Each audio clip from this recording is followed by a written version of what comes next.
Ready for being here today for the Design Review Board of July 17th. Could we please start with the Pledge of Allegiance? Pledge allegiance to the flag of the United States of America and to the republic for which it stands, one nation, under God, indivisible, with liberty and justice for all. The one time I come not dressed normal, and we have a field. All right. So first we have attendance. So noted. Right. And then first we'll start with public comment. If you're an applicant, you're going to have your public comment time. So this would be for anybody who's not an applicant that wants to talk about one of the agenda items. Looks like they're all applicants, so we'll go ahead and close public comment. So first we'll go to approval of the minutes for July 3rd. If we have no changes, I'd look for a motion. I made one change. Yeah. My name was misspelled. Oh, So noted, and that will be amended. Thank you. I'll move that we approve the minutes as corrected, amended. motion by Treasurer Shostak. Support by Clerk Brooke. All in favor? Aye. Aye. All opposed? That passes. So new items, did you mention to them? We have a request from a member from our application for the item listed as Nativity Episcopal Church. It's the Nativity gun disposal. We have a request by the applicant if perhaps they could be heard first because they have another conflict. I'm just presenting that to the board, and obviously it's up to you to make that determination if you want to amend the agenda. Either if you want to make an amendment or do you want to leave as is? It's up to you guys. I make a motion to move item D1 to the top of the new items agenda. Okay, we have a I'll motion by support Clerk that. Brooke, support by Treasurer Keeps. Shostak. All in favor? Aye. Aye. All opposed? That does pass. So we'll start instead with special event 21-220 West 14 Mile Road, Nativity Episcopal Church, the gun disposal event. So we'll start first with Andrea will explain it, and then our applicant right there can come up after and introduce yourself. Thank you. Thank you very much. So what we have before you is a new special event request. This is a request on behalf of the Nativity Episcopal Church, which is seen here on your screen. It is located at 21220 West 14 Mile. The application is to have a nativity, they're naming it of the event, the Nativity Gun Disposal. The date of the activity is to take place on April 3rd, 2024 from 9 a.m. to 1 p.m. The purpose of the event is to allow people to bring in unwanted firearms to the church where they will be disabled through the use of high-powered saws. We also have information regarding the site layout in terms of the expectation of where they're going to be laying out some tents on their property. The event is expected to draw approximately 100 people. This would be excluding volunteers and security. They do have about 30 to 40 volunteers that are trained personnel that will receive the arms and decommission them. We do have a representative from the organization that actually runs this event, so I would defer to the applicant when it comes to the details of how the decommissioning of the firearm actually occurs. I do not have that information or have the knowledge of that quite as well. This is a drive-through event, but there is a parking lot at the church, and they do have permission for volunteers and those who wish to use the tent to park at Berkshire School. So with this, they are proposing, as you can see up on your screen, about 7 tables and 7 tents. The tents are highlighted on your screen there in the blue squares. The purpose of the tents is to allow for, this is where the activity is going to take place, as well as they are offering some, a meditation area, as well as some refreshments, as well as a prayer space, and as well as some arts and crafts in that area. So that's going to be located, which would be on the west side of the property to the, and then as well as the rear of the property, there's also is the decommissioning will be taking place. That is where the 10 by 10 tents with the saws will be located, which is in the rear.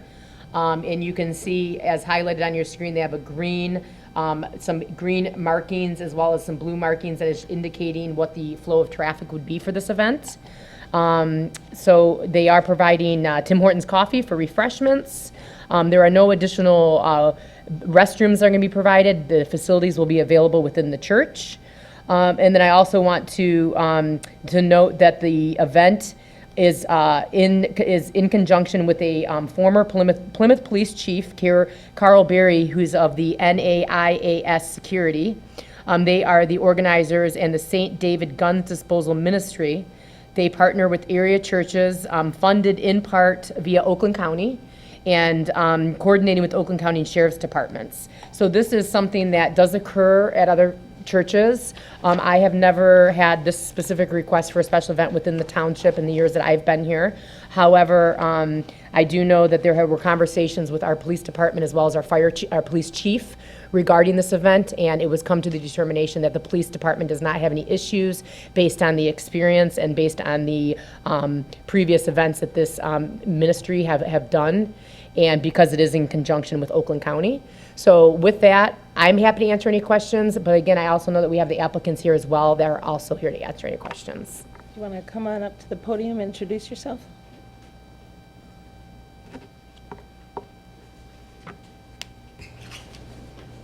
Thank you. Thanks. Nice.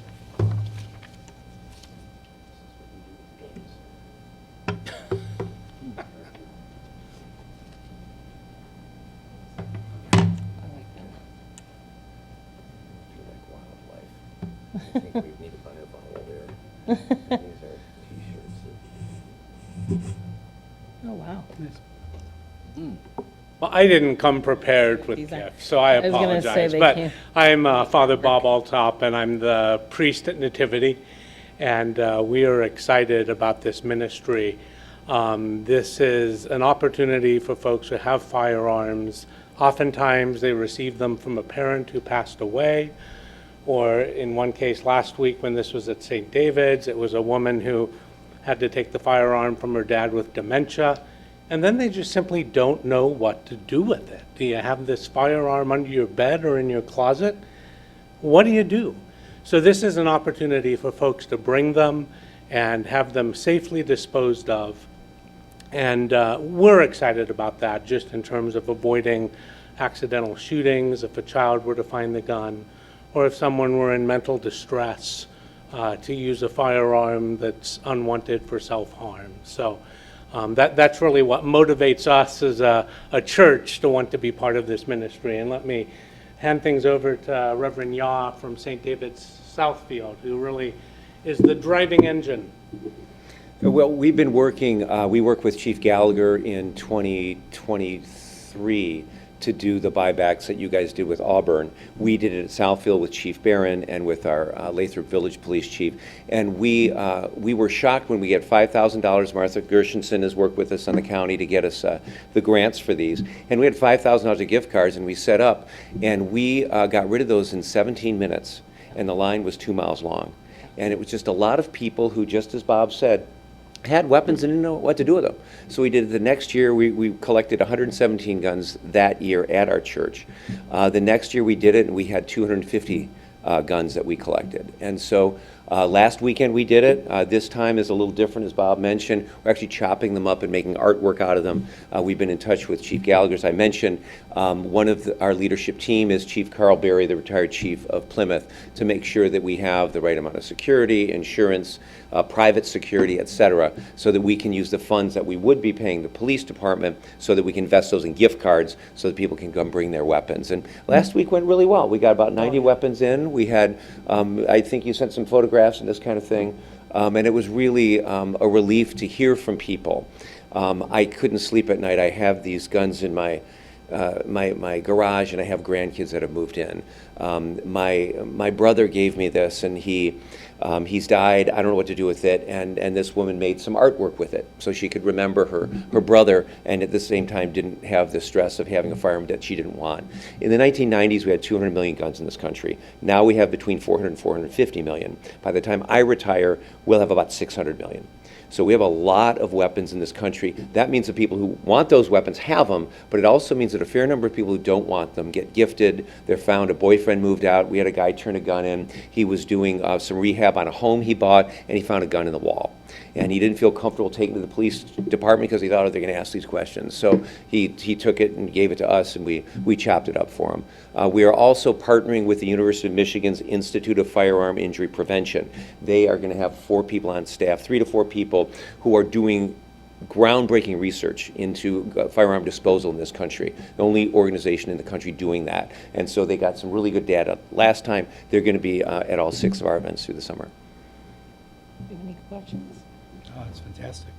One question I had is, do you run them through a database before they're destroyed in case they were used in a crime? That's a great question. We have met with the ATF, with the state police, and with the locals, and the state police are concerned that some of those weapons may be stolen, and so there's a Michigan pistol registry. And so we take the information, the serial number, make and model of the gun, owner, address, et cetera, and we forward that to the local municipality on the advice of the state police who asked us to do that. And so that's what we do, yeah. I know it was really popular. I know when we met about that at the board level in '23, it was really popular. Yeah, yeah, Great. Thanks for doing it. sure. Make a motion? What's the approval of the special event request? The special event request would be for the Nativity gun disposal event to take place on August 3rd, 2024, from 9 a.m. to 1 p.m., and I would say compliance with all the provisions of their application and the department reviews. Okay, so moved. Moved by Treasurer Shostak and support by Clerk Brooke. All in favor? Aye. All opposed? Thank you. Thank you. Thank Thanks you so for what much. you do. Appreciate your Thank you. flexibility timing-wise. Absolutely. Thank you very much. That'll be This is amazing. really neat. Go ahead. This one's Really really neat. neat. I like that a It is lot. pretty cool, yeah. Thank you. Yeah, come on down if you guys aren't doing anything on the 3rd. It's really neat. Thank you. Thank you. Okay, take care. I like that you're wearing orange too, from June. That's another June, is Oh, it June yeah. 6th? For gun was violence? Gun Violence Day? Yeah, gun violence awareness is the month of June, yeah. Yeah, thank you. All That's why I right. have orange folders, too. Nice cover. So next we'll go on to signs with 825 West Long Lake Road with the Bank of America. Okay, so what we have before you is a request to replace a previously existing ground sign. It has been removed for Bank of America, which is located here on the south side of Long Lake Road at 800 Long Lake. I have some photos here. Here's an aerial of the site. The sign itself, the location of it is actually approximately 70 feet. Let me refer to my site plan. Approximately 70 feet to Long Lake Road, because in this instance, the sign is actually pushed back and located on the other side of the safety path. So it would be located down here, or I'm sorry, it's on the other side of this access drive. It's not a safety path. So it's actually located in this area, okay? So there are no issues as it relates to a variance for setback. So I just wanted to point that out. So they actually do meet the setback of the 25 feet that's required. And the example of the sign that's being provided, they are locating it, again, as I stated, in the same location, but they are having a different design. So this, let me blow this up a little bit. This is the location. This is actually probably better than the highlighted example that I just showed you. So this is the sign. So there's already an existing bed, and there was the sign that was previously there. So here's the proposal. You can see the Bank of America sign. It is a full-width illuminated monument sign with a push-through canopy. It is made up of a color palette of a red, blue, as well as doing a brushed base, which is more of a silver tone, as well as the applicant has been notified that they will be required to screen the base of the wall ground sign with plantings year-round. We do have a drawing up on the screen here, which does show the existing vegetative area that would be surrounding the proposed sign. And I also want to state that the applicant, within your packet, the applicant presented a sign that's 36 square feet. The applicant has been notified, she's here in the audience, she's going to have to bring that down to 32 square feet, as she's been notified her supervisor was out of the office this week, so we're trying to help her out here and maybe just allow for them to, you consider the sign knowing that they need to take it down about 2 inches so that they comply with the 32 square feet. So with that, if it's 32 square feet, and based on the location, there would not be any variances required. So here it is as for you to take a look at the design of the sign and ask any questions to the applicant from Metro Signs, as well as myself, if you have any. Thank you. What will the landscape be around it? Because it is missing the required 12-month vegetation, like what boxwoods or what usually has to be there year-round. I only see like lilies or something that's not, and it doesn't go high enough to cover the base. They would add back whatever needs to be there. There was an existing sign, and the reason they're replacing it was hit by a car. Okay. So that's the reason for replacing it. And I did the math calculations to get it to 32. The width would then be 6'4" 3/4, would give me just under 32. So that would be the request, would be the sign would be 6 feet, 4 inches and 3/4 would be the width, and then the height of it would be 5 feet, bringing it to 32 square feet. So we would be approving the change size, the required landscaping that still needs to be put in there. They would and- update it. I mean, I'm Well, it assuming looks they. like it wasn't put in. I don't see any 12-month screenage there. I only see annual, or like they're perennials, but they're summer perennials. Nothing in there's evergreen. Right. I'm assuming, that like I said, I was thrown into this Yeah. to come to attend today. I'm assuming that when they pulled that sign off and the damage, some of that stuff may have gotten It might pulled have out. taken out. So they'll make sure that that gets added back and whatever's required for the Sure, city. that's in the motion to make sure. Anybody have any other questions? I have one quick question. Does the area below, that kind of I see as below the sign but not part, the coloring makes me think partially it's part of the sign, partially it's just the base. You're not considering that part of the sign, right? The red and silver base That, the entire thing you're looking at is the is the size. size, got it. Correct. Okay. And the entire block is the one that needs to be brought down to 32 square feet. It's the width needs to be brought in about 2 inches. But yes, the entire front portion, including the base part, including you're what we doing it call the by- skirting below the Bank of America. Yes, she's Great. counting the whole area. The whole area, the lettered area and then the gray with red area below, all part of the sign. Correct. Got it. Yes, correct. Okay. Yeah, I'm comfortable with that and subject to administrative approval of the landscaping. I would just recommend evergreen plantings, or something year-round, and then we can carry that through with the motion. Okay. Do you want to state your motion? I move that we approve the sign, same design, scaled down to 32 square feet, subject to year-round landscaping, such as evergreens, as traditionally required. Motion by Clerk Brooke, Support. support by Treasurer Shostak. All in favor? Aye. All opposed? That passes. Thank you. Next, we have 1865 Orchard Lake Road with the DZ Law Firm. Again, we'll start with Andrea, and then my applicant is there. You can come up right after. Okay, the next item that we have before you is at 1865 Orchard Lake. The applicant is here. The name of this law office is it's actually the DLZ Law Office, located within the B1 zoning classification. You can see it highlighted on your screen here in the aerial. The proposal before you today is an existing sign.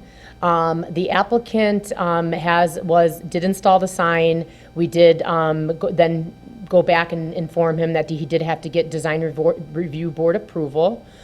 This is the sign that is currently out there. Because the sign is existing, they are going to have to seek a setback variance, as the required 25-foot setback would basically put them into the front porch of his office. So there is a request for a variance regarding the setback, which is, I actually added this in here. This is the setback itself would be approximately 17 feet from Orchard Lake Road. So it's required to be 25. He's going to be asking for a 17-foot setback that would require a variance. Additionally, I just want to point out that because the sign itself is measuring at 62 inches, it does exceed the 5 foot in height. The applicant as he can speak for himself, he would be willing to possibly modify the top of it by removing the wood. However, there is the opportunity, as always, to go before the the zoning board of appeals. So that will be a conversation I'm sure the applicant and the board could have.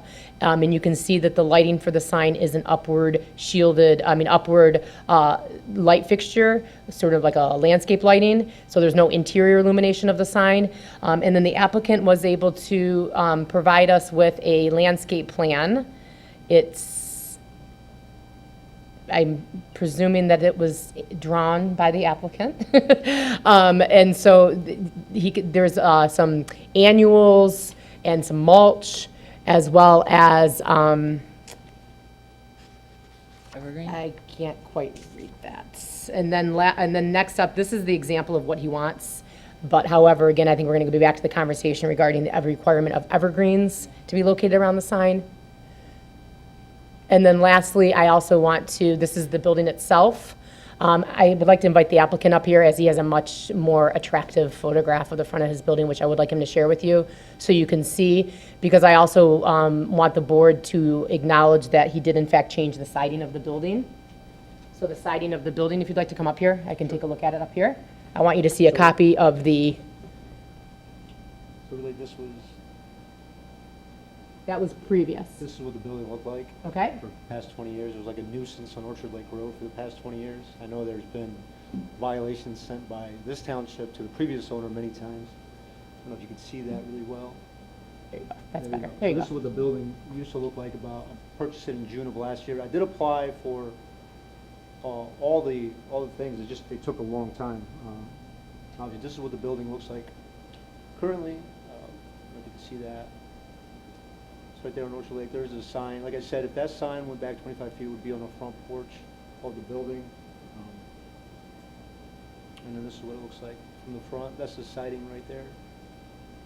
So really, I did apply, like, once I purchased the building, it just took a really, really long time to get any feedback back from Bloomfield Township. When I first purchased it, I thought it was Sylvan Lake. I went to Sylvan Lake, they said, no, it's Bloomfield Township. I came to Bloomfield Township, they said it was Sylvan Lake. And that happened a couple times before I finally figured out it was Bloomfield Township, even though it has a Sylvan Lake address. So is it permitted, Andrea? And there were inspections? There were inspections, the Were fire there- chief did come in. Yeah, I think he's referring to the cosmetic changes that were made. Yeah, that's what I mean, like, The only cosmetic change that, there's no from the permit exterior, needed for those other Correct. than the DRB. he did siding. So that's what, Just that's the what we're DRB. addressing, is the siding change as a design change. That's why we have that here before you, as well as the addition of the sign. There also is in addition to that ground sign, there is a proposed, I guess this is up to the applicant as well. I don't know, we've had back and forth discussions, so would you present the wall Yeah. sign? So the wall sign, I was talking to Andrea, she said, if you want to file variance for that, I just took it down. It was just a really small sign with my name on it. She said it's probably easier to take it down. Yeah. It doesn't serve a purpose, I just took it down. Yeah. From the front. So really, this is the only sign that's there. It's only maybe an inch or two bigger. Like if I was going to remove that top piece of wood right there, that would bring it within it, but it's not going to look as good. I'm requesting that it get approved as is. There's definitely 3 more signs that are way larger than this one on Orchard Lake going down.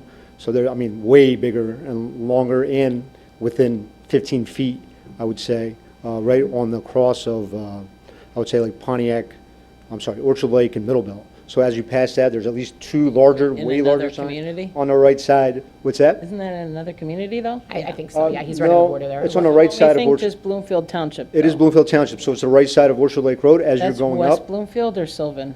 I believe that's still Bloomfield Township, We right? end at Ward. We don't go all the way to Middlebelt.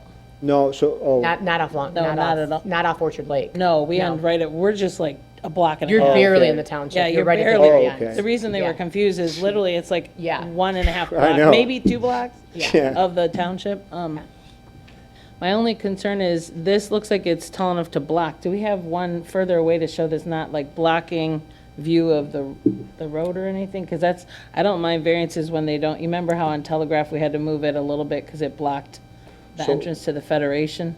Does this block any view of any driveways or anything? So it does not, because, so when you're looking at 1877 actually has a large wall that extends all the way to the street. So really, my sign is there, and then there's a large brick wall that goes all the way through my driveway, all the way to the end, between 1877 and myself. So it's not blocking the road at all. Do you have a Google? Let me thing see. you can show us of the area? I'll go on Google.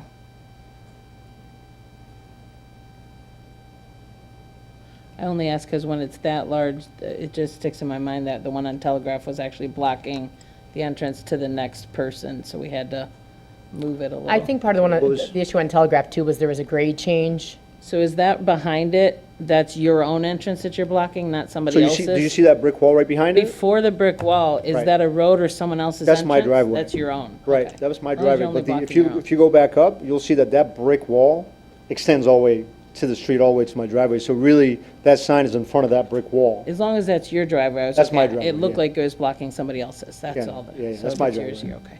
Yeah, if you can call it that. It's a very small driveway, you miss it. That's why I need that sign there, because people will miss it if they keep going. Does anyone have any questions, concerns, anything? Well, it looks like someone handmade that sign. I'm wondering- Yes, I did. You did? I did, yep. Oh. Took 2 old wooden chairs, cut them up, Great. posted it up. But I had the posts go down the right way as they were supposed to, so. So there was That's a the issue. permit for the, There it will be does a look permit. homemade. There will be a permit okay, yeah, so there will be inspections and after we permits get and- the response from the design review board, and then ultimately he does have to go to the zoning board for Okay. the setback and for the height exceeding as well. So he's still got one more step. But the yes, there would have to be, installation. there would be an inspection on that sign, Okay. absolutely. Well, I'm personally fine with it. I mean, and referring it to ZBA for their decision on variances. They may say no, of course, so just to the size and placement, but the sign, you know, I wouldn't want to take the top off. It just looks better with the top on it. And you need the plantings, as we've discussed repeatedly here. Has to be Which I would evergreen. do as soon as possible. I was Has just to be waiting. evergreen around, yeah. Yep, and that you continue to not have any secondary signage, which you've already addressed, but that's important. Is that your motion? I could turn that into a motion, I guess. I Okay. mean, I move that Unless there's any we other discussion? No? approve the sign, subject to, sorry, what about, I don't have any concern about the cosmetic changes either, which, by the way, I think we're being asked to address. Matter of fact, it looks great. If you could just include the facade change, so we have it as a part of our approval. Okay, great. I move that we approve the facade changes, and that we approve the sign, subject to and refer to the ZBA for consideration of a setback variance and a size variance, And then the evergreen plantings. and the installation of required evergreen planting. Does he need to add permits or anything for the sign? to That add? always carries through with all Okay. our approvals, but thank you. A motion by Clerk Brooke, Support. support by Treasurer Shostak, all in favor? Aye. Aye. All opposed? That does pass. Thank you so much. Thank you. Thank you. All right, so next we have 2436 Franklin Road, Thai Princess. So we'll start first with Andrea and then our applicant. Okay, so the next request we have is for a wall sign at a new tenant within the Sugar Bush Shopping Center.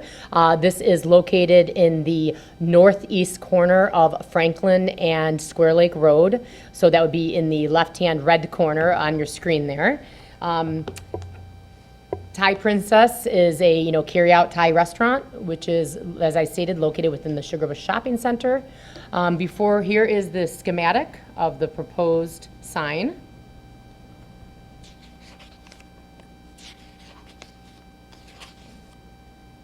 So the coloring in the logo is seen in the red and the yellow. That is the proposed sign. The applicant is proposing a one sign. They are permitted to have a sign that is 25.92 square feet, and the applicant is proposing a sign at 25.92 square feet. So they win the lottery for hitting it right on the nose.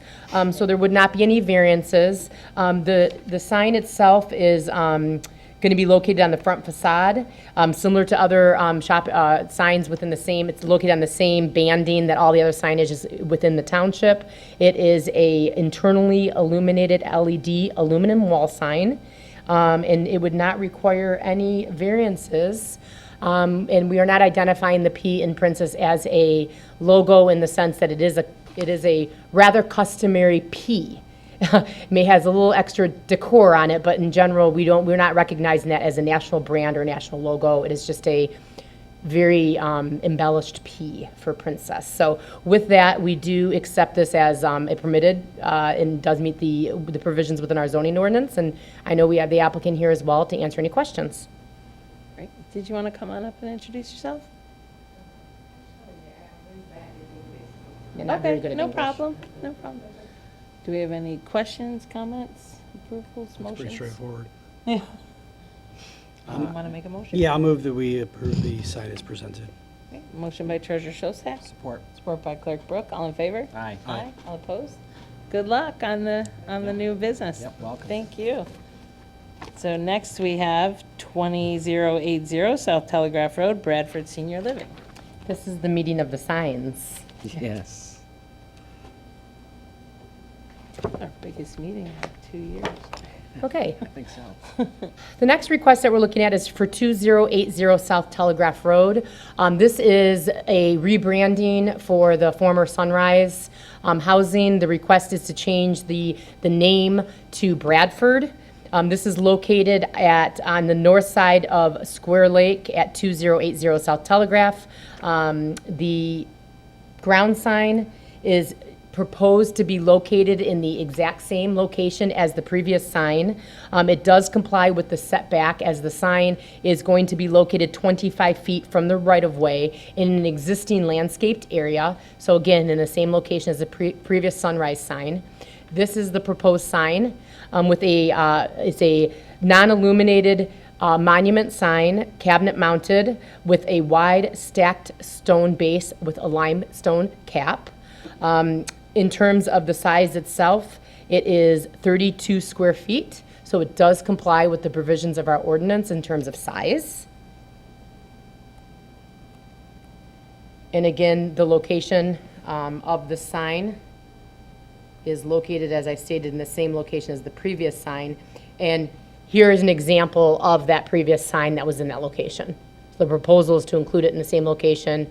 It's the same size, and I'm glad to see that the first reiteration of the sign was not quite up to probably our typical design standards. So I'm very happy to see that the applicant came back with something that's much more in keeping with the nature and other signs within our township, to include the brick base and the simple black, blue and white logo.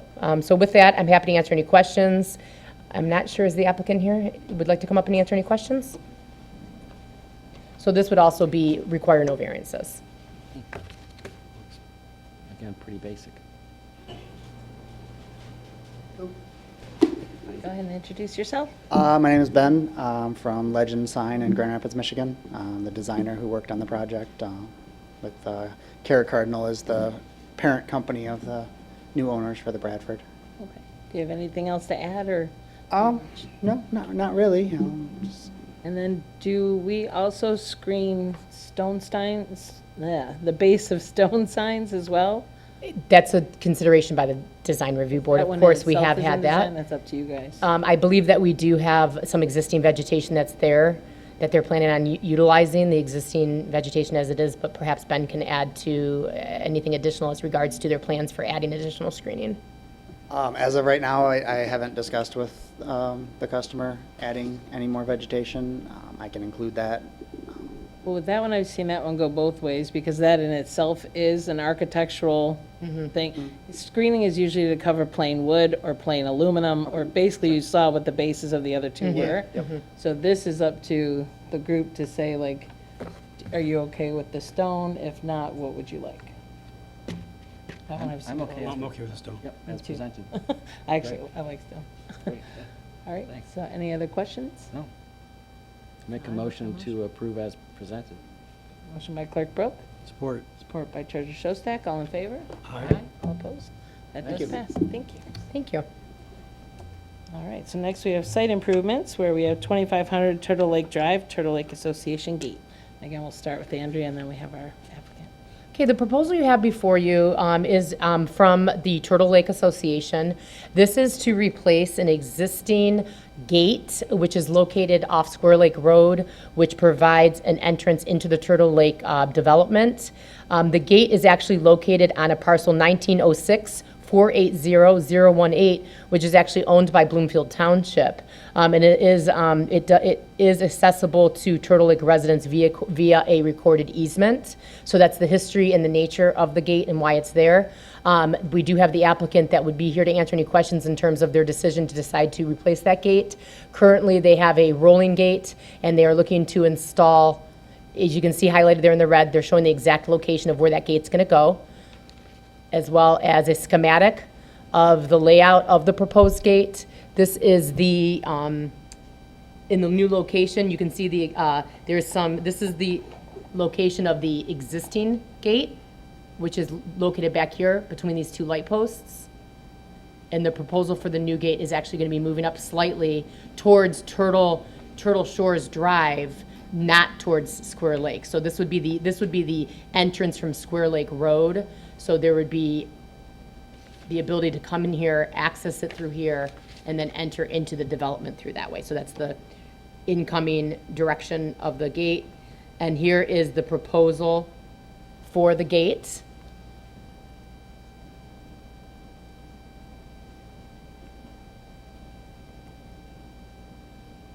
And here is an example. This is showing the current gate as it exists today. So because this is a gate and a frontage, we will require this to go to the Zoning Board of Appeals.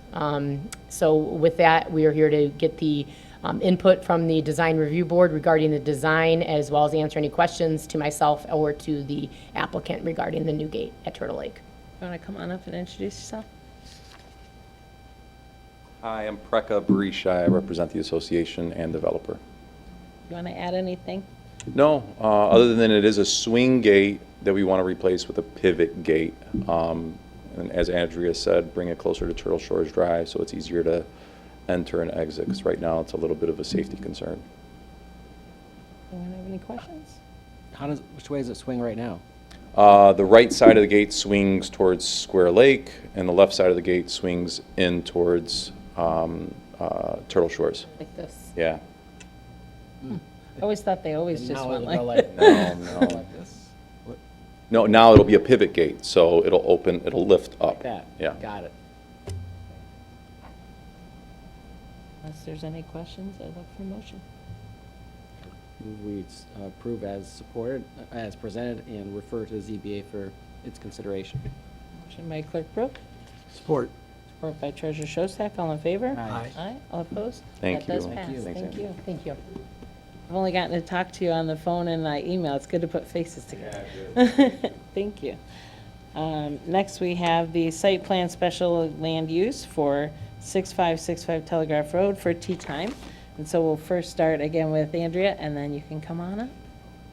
Hi, well, thank you. This is a request before the Design Review Board of a site plan and special land use. This is their first stop, as they will then proceed on to, depending on the results today, they will be then moving on to the Planning Commission and the ultimately the Township Board of Township Board of Trustees.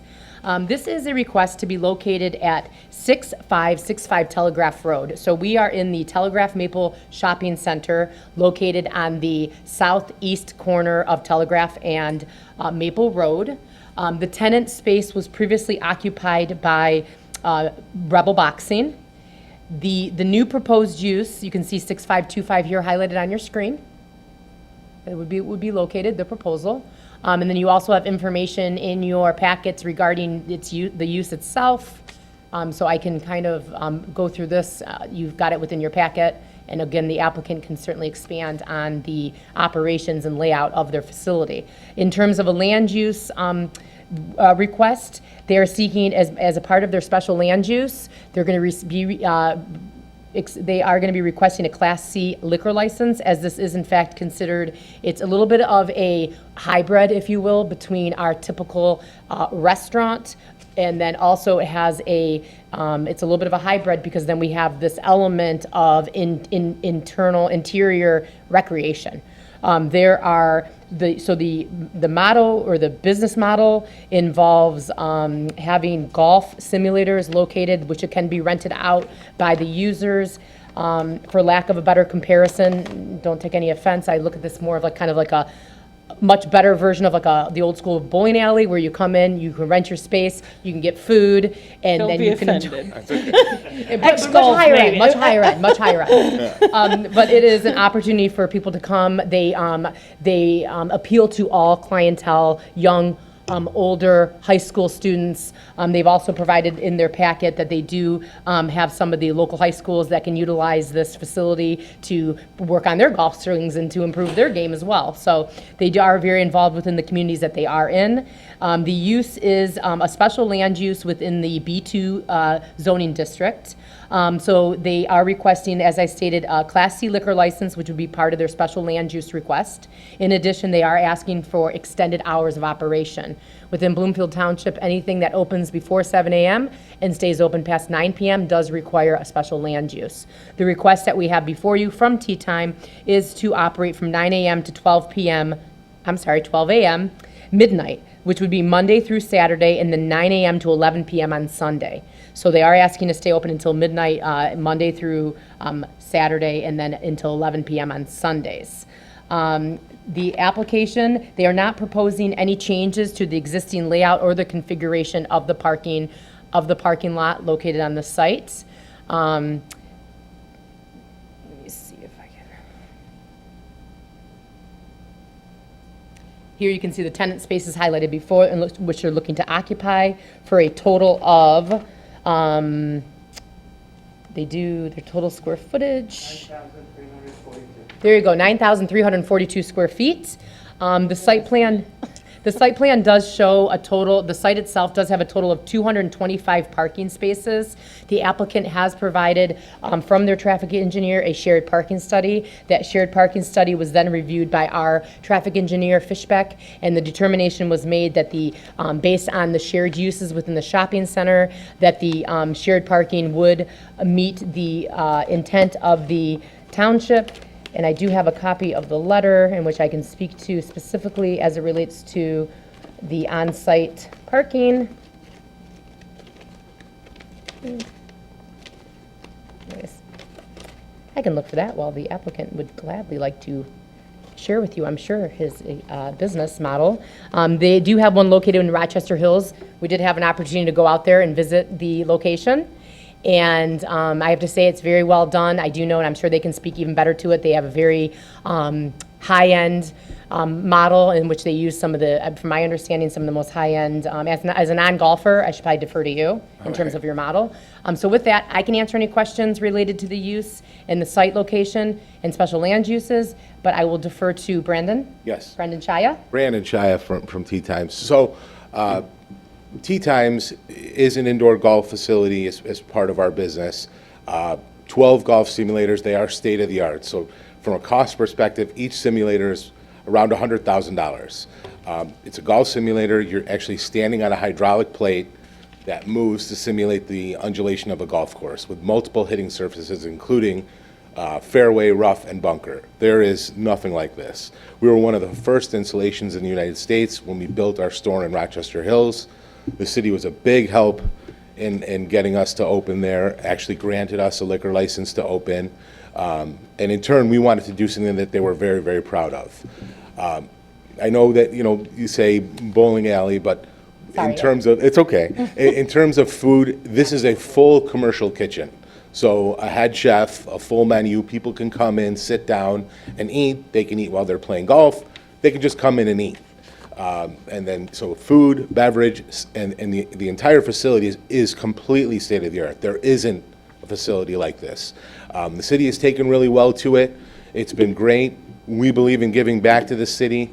In Rochester Hills, where I live, and very close to the city council members, I have Stony Creek boys and girls team. They practice in the off-season and on rainy days during the summer for free. We don't charge them. Rochester High School, same thing. Adams, same thing.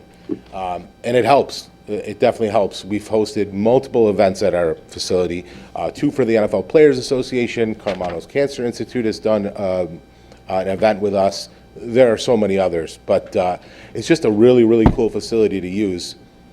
Understanding that it's a big space, but keep in mind that, for example, you can have 4 players playing on a bay. So if you have 12 bays and all of them happen to be filled with 4 players, that's 48 people in the building. So you're not having, 200 people packed into a place playing golf. We just can't do that. But we believe that the city will be really, really proud of it when we if we're allowed to do this. It's really, really cool. And they do offer a complete menu as well, if you want to speak to Yeah, the food full offerings. commercial menu. I own C.J. Mahoney's. I don't know if you're familiar with that. I've been in the restaurant business for about 12 years now.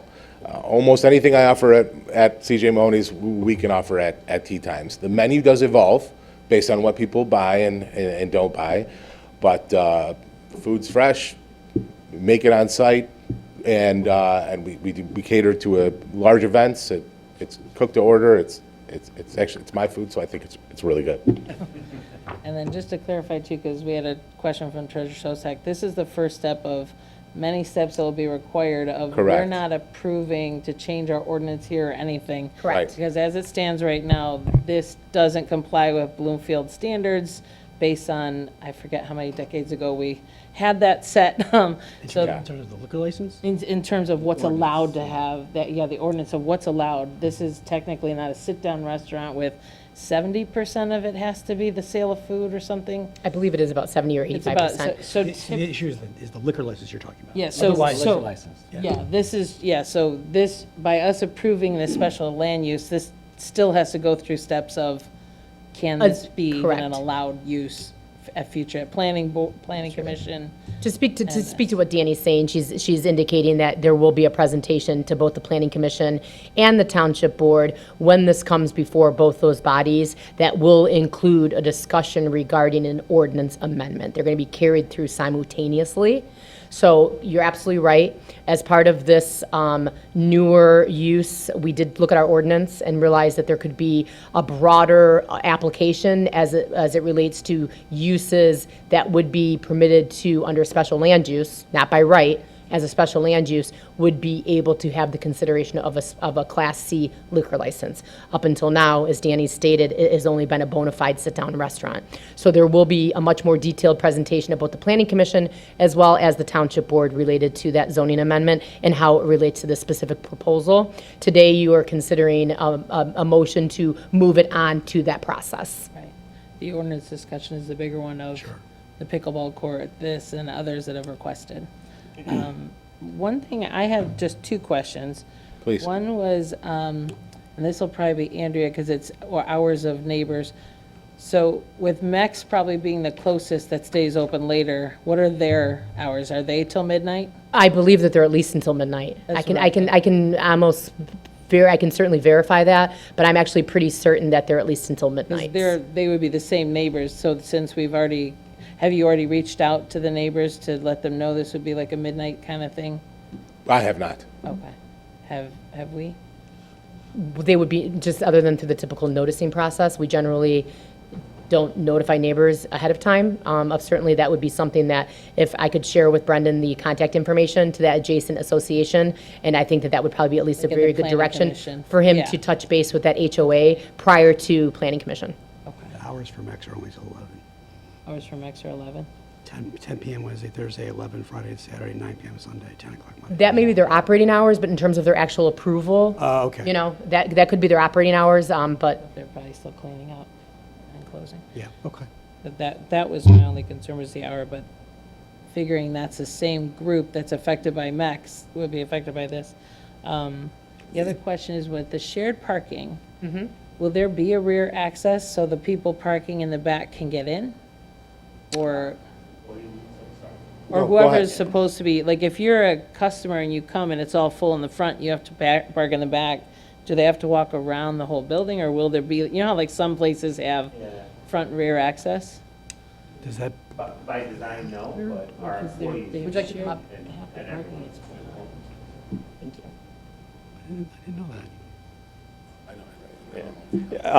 Like they're counting all those parking spots behind. I'm not saying it's required, I just thought that'd be a really Right. good thing. For the employees and for the cooks and everything, they'll Park be, back there. yeah, Okay. exactly. They'll be parking in the back so they can enter from the back Okay. to free up as many spaces as possible for the side and for the front. Perfect. Does anyone else have other questions? No, you hit the nail on the head in terms of my question is still the parking, because if you're, in that example where 4 people are playing in each bay, you're talking about 48 people plus the staff. I mean, that's a ton of, that's a ton of parking that would require. Right, and we did, and I'm sorry, and we did do the parking study that you guys asked us to do. And, Okay. we used the vendor that you guys had asked us to use, and really we relied on their input, and they said it Yeah, that'd be more of a absolutely question to Andrea, because it's Fishbeck, which is the Yeah. township one. Unfortunately, it looks like I printed the traffic result for another shared parking study, but I can certainly share the updated parking study with the board. I can let you know that we did have conversations with our traffic engineer as it relates to, because within our zoning ordinance, it states that if more than 20% of a shopping center, which this is of a cinema, restaurant, or there was another use, that it has to be a shared parking study is required. Okay, so that shared parking study, what they do is they use their ULI and their various methodologies within their traffic modules to determine based on uses. So based on the majority of the uses within the center being a retail, like walk-in, walk-out type of use, they did determine that even on peak demand, which I think they determined like to be December 8th, of the year, they determine what that peak demand is of that use. And even with peak demand, I think they still came out about 8 spaces in the black, where they still have some additional parking even at peak times. So that's the methodology of a shared parking, is they take all the uses, all the peak times, and then they can determine what the actual truthful demand would be for those uses. So that's the difference between a shared parking versus our ordinance, where we just take a number and divide it. This is specifically a formula provided by a traffic engineer that they've presented. Their study has been reviewed and accepted by our traffic engineer to be acceptable. So our ordinance allows for a shared parking study to provide and to satisfy that requirement within our ordinance.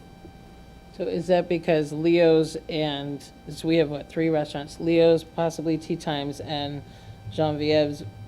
We're looking at more of a bakery. That's more how we look at it, a retail. But they do have people that sit down even But not outside. servers, not servers. We're looking at people, our interpretation of those type of uses has consistently always been, for lack of a better term, we've referred to it as retail food, where basically you walk in, you can get to the counter, you can get your food, you can sit down, or you can leave like a Starbucks. That's got a different impact and actually a different classification. So the reason I was going with is, even though those 2 are extremely busy and at full capacity, are they assuming that Restoration Hardware, being such a large part, doesn't have a lot of traffic? Is that why they're assuming they'll be using a lot of the spots over by Restoration Hardware? Correct. The parking calculation, as you can imagine, for the warehouse furniture store is at a much higher level. If, in the parking study states, if there were a change in that tenant of Restoration Hardware, a new shared parking study would have to be presented. The shared parking study is specific to the uses that are in the shopping center today. At that time. Correct. And if I could add, they also took a look at our sales history and when we're busy and when we're not. And a lot of our busy times are 5 p.m. and on, when a lot of the other places in that center are starting to not be as busy, especially like a bakery and It's stuff. just that Leo's fills up almost the whole front Yeah. by themselves late at night. So I'm guessing you have the same concern if we have 2 Leo's. Yeah, I mean, I'm struggling accepting it. Obviously, if our traffic consultant, who we've relied on in the past, says it's okay, I'm gonna be okay with it. I just don't believe it. I think the only thing I can wrap my head around is it must be because Restoration Hardware doesn't have a lot of traffic. Because that's what used to be what Frank's Nursery was there before, even the library, or before the bookstore was Frank's Nursery. And that was the only time I remember huge traffic on that side. Was that the reasoning, was that they take up such a large portion of the parking area that even though Leo's might fill up that and Tea Time would be able to go around Restoration Hardware? So again, this is definitely getting into discussion as it relates to how the Urban Land Institute, which is the ULI, the shared parking methodology that I talked about earlier, When they do these analyses, they actually, a shared parking analysis is performed assuming that the following current occupancy in GLA is discussed above and the ULI classification. So what they do is they go through, and from my understanding, they only use the leasable floor area of each use, whereas our zoning ordinance looks at wall-to-wall square footage. ULI considers that they don't take wall-to-wall square footage. What they do is take the leasable area. So they're looking at the actual areas of activity within that area. So there certainly is additional information I'd be more than happy to share with you regarding it. I think that reading through this document would certainly help assist, at least in understanding their methodology. I'm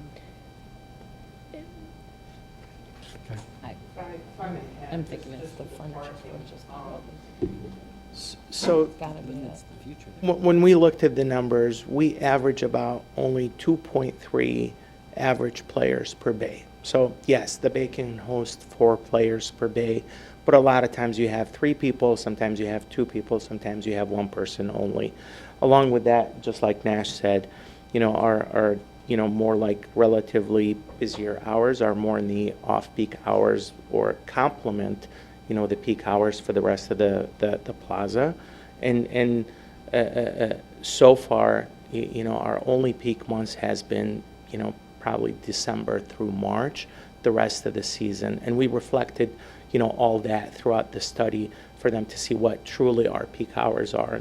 And it's also a concern, just like for you, it's for us too, because, every customer of ours is going to be, carrying a bag and going to be walking a decent amount of distance if they don't, find that. So definitely, we were counting on a parking study as much as you are, for us to make sure our customers are also, comfortable going back and forth. So Do you guys limit the number of people on a bay? yes, we do. Limited to 4? Up to 6. I can tell you probably only once or twice we've had, private events that have 6 people. I mean, I'm just asking because I'm actually going to be at a simulator next week. Okay. That has 8. Oh, Is it X? no. Top Oh, top. No, That's a for a pace of game, pace of play and whatnot, it just becomes too long, for that. But I can give you. Yeah, I mean, if people want to like actually play a round of 18, is that what they, okay. I mean, I'm thinking more of like a bunch of guys that want to get out and drink and.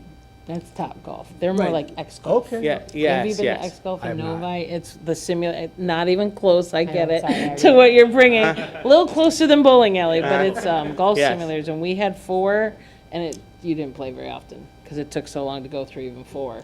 Whereas Top Golf is hanging out and, like, I think the vibes are different. It's where almost they're the trying- same timing as the real golf course. If Okay. you have 4 players, it will take you 4 hours to play a full Yeah, round, it took a long or time. 3 hours for 3 players and whatnot. No, I mean, I'm excited. I want to get you guys in here. I just want to make sure that this is the right, perfect spot for it. But like I said, I'm going to rely on the traffic expertise. The parking demand was indicated to be in December for the entire shopping center. The parking demand, the maximum, which is common of a shared parking. That's what we want to go to. What's the absolute worst-case scenario?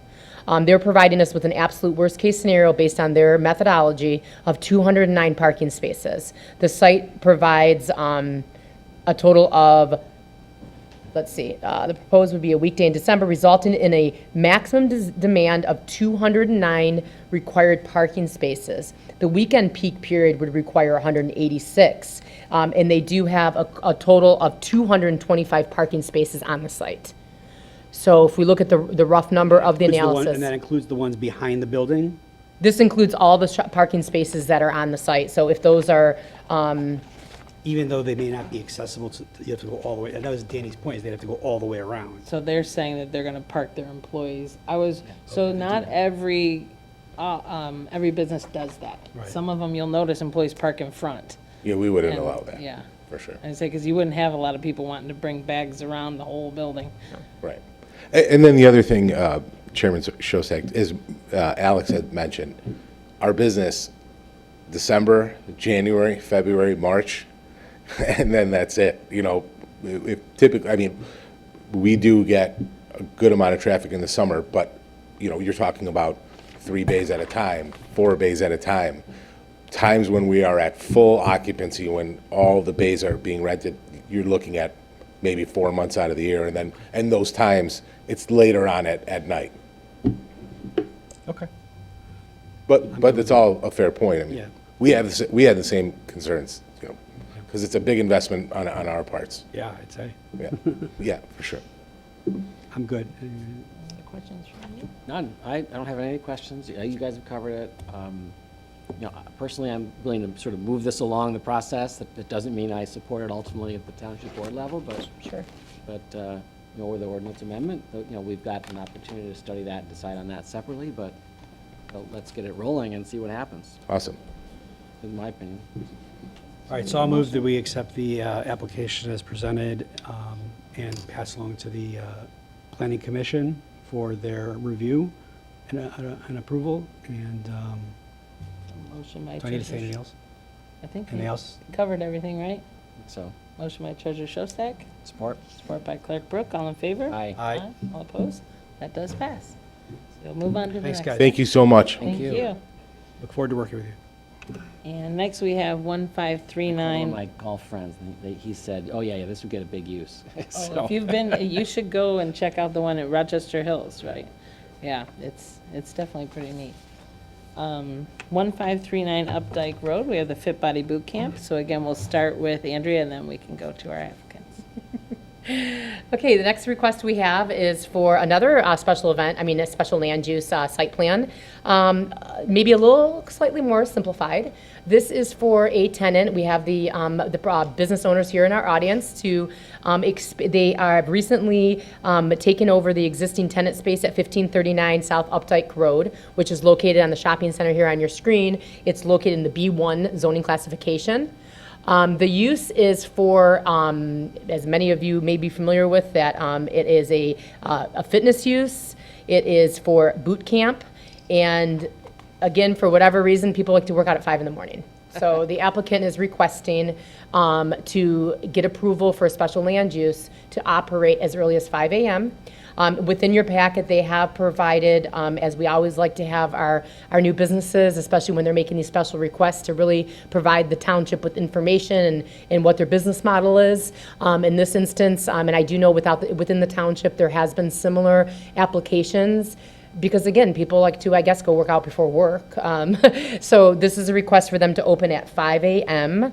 5 a.m. to 11 a.m. Actually, the requested hours would be from 5 a.m. to 8 p.m. Monday through Thursday, Friday from 5 a.m. to 11 a.m., and then they have additional hours on Saturday. Need from 11 p.m.? 8 a.m., I'm sorry, what'd you say? 11 p.m. or 11 a.m. I think they can speak to that. Just It the looks like 5 they're- hours? Okay. It looks like they're breaking up the day. They're going to Okay. have some morning hours and then some afternoon hours. Got it, okay, sorry. I guess they get a break in between. Once Andrea's done, then we'll have you come up. Okay. So with that, there are no changes to the site itself, no changes to circulation, no, they already have been approved for their sign. As you may recall, they did come before you for approval of their sign. And then they also do have, it's a class-based sign-up where people are, so they will have a way of monitoring the amount of people that come and go from their classes. And it is, the shopping center itself does sit, we can look at the aerial here, and you can see that any direct impact to residential would be pretty much non-existent. I mean, these are just people that are coming into a commercial shopping center, just maybe a little bit earlier in the day, to access the site. And with that, we can have the new owners come and answer any questions. Again, this would be going through Planning Commission as well as Township Board ultimately for this request. Come on up. Hello, good afternoon. My name is Rajiv Singh. My wife. Shifali Singh, nice to meet you. Nice to meet you. Thanks for waiting so long. Yep, so we are the owners of Fit Body Boot Camp, and I believe that it's been scientifically proven that if any individual working out in the morning, not only they lose more fat when they're working out in the fasting state, but they carry that energy throughout the day. And our program is mostly for mom, and if the moms can take care of their health first before they leave for work or anything, they can take care of the family and the world for sure. Are you looking to extend evening hours at all ever? Because that would improve. Friday and Saturdays are no, because that's the family time, and we don't anticipate that our clients will be coming at that time. So we are only restricted to evening hours from Monday to Thursday. But again, we'll take some kind of a poll from our clients. If they put in an extra request, we'll definitely add them later on. Okay. Anybody have any questions?